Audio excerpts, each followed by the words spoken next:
Qatar ആക്രമണം ലക്ഷ്യം കണ്ടില്ല എന്ന് സ്ഥിരീകരിച്ച് ഇസ്രായേൽ. ആക്രമണത്തിൽ ലക്ഷ്യമിട്ട ഹമാസ് നേതാക്കളെ വധിക്കാനായില്ലെന്ന് ഇസ്രായേൽ പ്രതിരോധ മന്ത്രാലയം വ്യക്തമാക്കി. ഇസ്രായേലിന്റെ പേരെടുത്തു പറയാതെ ദോഹ ആക്രമണത്തെ അപലപിച്ച് UN സെക്യൂരിറ്റി കൗൺസിൽ പ്രമേയം പാസാക്കി.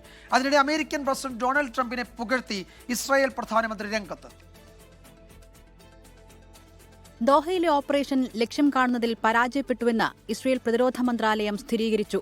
ബോംബ് വീഴുന്നതിന് മുൻപായി ഹമാസ് നേതാക്കൾ കെട്ടിടത്തിന്റെ മറ്റൊരു ഭാഗത്തേക്ക് നീങ്ങിയിരിക്കാൻ സാധ്യതയെന്നാണ് നിഗമനം. സ്ഫോടനത്തിനുപയോഗിച്ച ബോംബുകൾ കുറഞ്ഞുപോയോ എന്ന് അന്വേഷിക്കാനും നിർദ്ദേശം നൽകിയിട്ടുണ്ട്.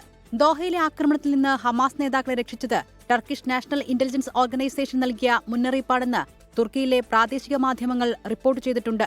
ഇസ്രയേലിന്റെ വ്യോമനീക്കം സശ്രദ്ധം വീക്ഷിച്ചതിനുശേഷം വിവരം തുർക്കി ഇന്റലിജൻസ് ഹമാസിന് കൈമാറിയിരുന്നുവെന്നാണ് റിപ്പോർട്ടുകൾ. അധിനിവേശ വെസ്റ്റ് ബാങ്കിനെ രണ്ടായി വിഭജിക്കുന്ന ഈവൻ കുടിയേറ്റ പദ്ധതിക്ക് ഇന്നലെ ഇസ്രയേൽ പ്രധാനമന്ത്രി ബെഞ്ചമിൻ നെതന്യാഹു അംഗീകാരം നൽകി.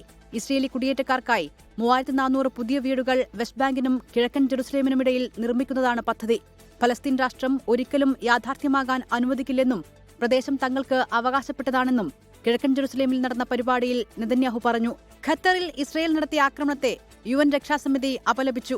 അമേരിക്കയടക്കം 15 അംഗങ്ങളും പിന്തുണച്ച പ്രമേയത്തിൽ ഇസ്രയേലിന്റെ പേരെടുത്തു പറഞ്ഞിട്ടില്ല. ആക്രമണം ചർച്ച ചെയ്യാൻ മറ്റന്നാൾ ദോഹയിൽ അറബ് ഉച്ചകോടി നടക്കും. International desk 24.